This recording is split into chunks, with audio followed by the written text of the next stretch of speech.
Okay, let's talk about this Mark surrogacy scandal. I finally was able to read the article. I know I've been seeing a lot of surrogates and a lot of agencies sharing about it. And so this evening I invested some time to really look into it and see what went wrong. I know the FBI is investigating and doing all that good stuff. Kayla, please find her on TikTok if you can. But she's one of the surrogates that's been covered by the news channels about this whole scandal where all these surrogates were lied to, and 21 children, 21 babies were born via surrogates, and they think they're helping build a family, only to find out that it's potentially a human trafficking scheme going on. So my Dharma brain went crazy today, and so this evening I looked into what's on the news, what's being covered.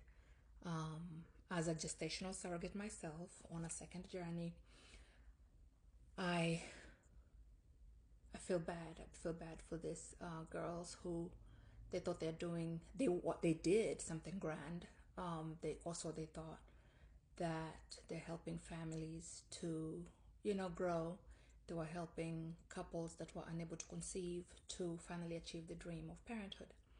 And then here we are today dealing with potential human trafficking and abuse of children.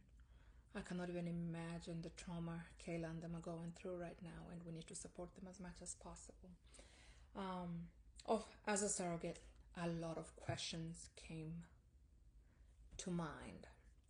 First of all, any of these surrogates was the agency the one that initiated the contact, or did they Google and it came up? Because when I Googled Mark surrogacy, there's not a single website that comes up. However, the news mentions, I wrote some notes, the news mentions that they are in the process of terminating the business, but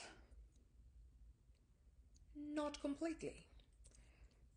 Because when I looked up Mark surrogacy, and I'm going to be looking at my phone quite a bit because this is where I have the screenshots of the things that I have found.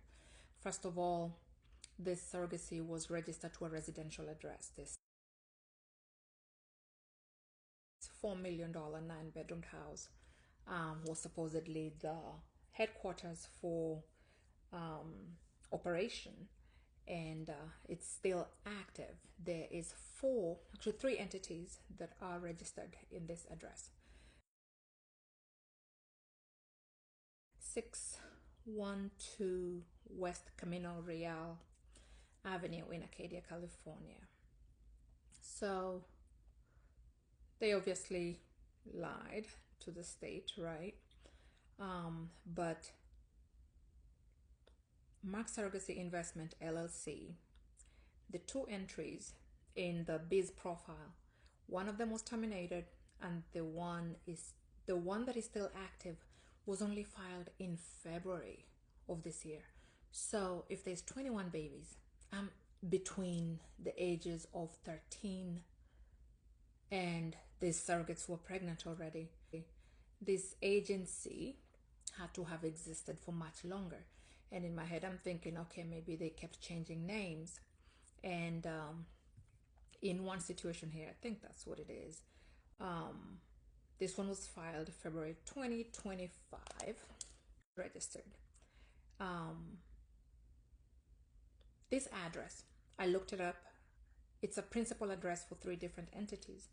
There is a Mark surrogacy twice, one that was terminated and the active one, and a company called Yindao Investment, and that one was also terminated. I didn't look to see exactly when it was terminated, but there's names that I still really need to look up and see where they fit into this ring. So Mark surrogacy, the first one that was terminated, their agent was AAA, American CPA. This is a tax company. It is owned by a guy by the name Nick Lee, 2 years of experience in China, CPM, 10-year U.S. government crime inspection investigation, specialized in U.S. tax law, CPA in California, Washington, and Nevada, certified internal auditor, fraud auditor, certified computer security auditor. I think that comes in handy in this ring. So he is the one that is listed in the Mark Surrogacy investment one that was terminated. The participants, of course, is Sylvia Zhang, the supposed mama to these babies, and Goju, I'm gonna butcher this one, that is the other parent, 65-year-old, but he is not listed, at least by those names, in these entities.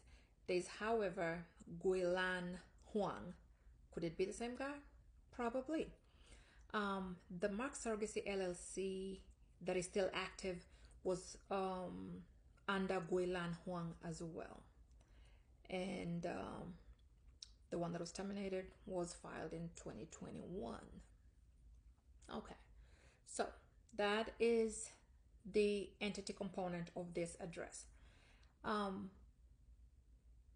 Escrow.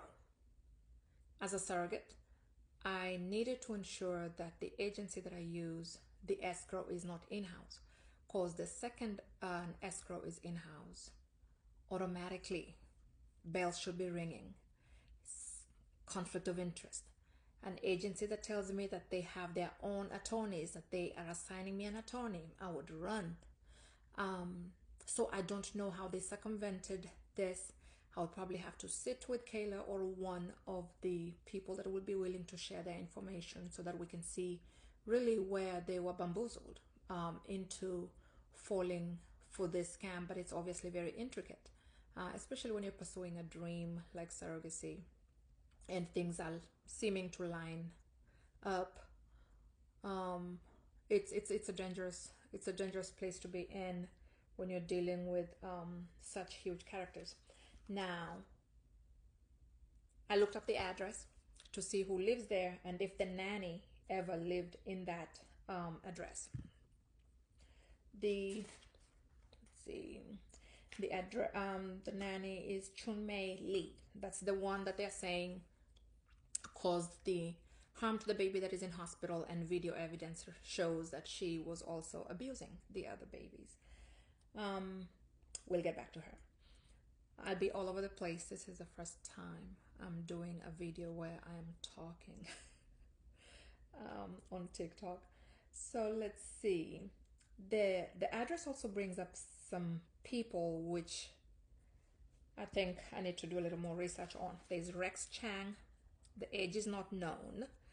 There's Yue Hong Tian, William Sadine, an 85-year-old guy, and Nadia Sadine, an 81-year-old female, and Mary Sadine, who is 42. Looks like she moved out of that address in 2018. Seems like there's a whole family living with this family couple that was running this scam with 21 children.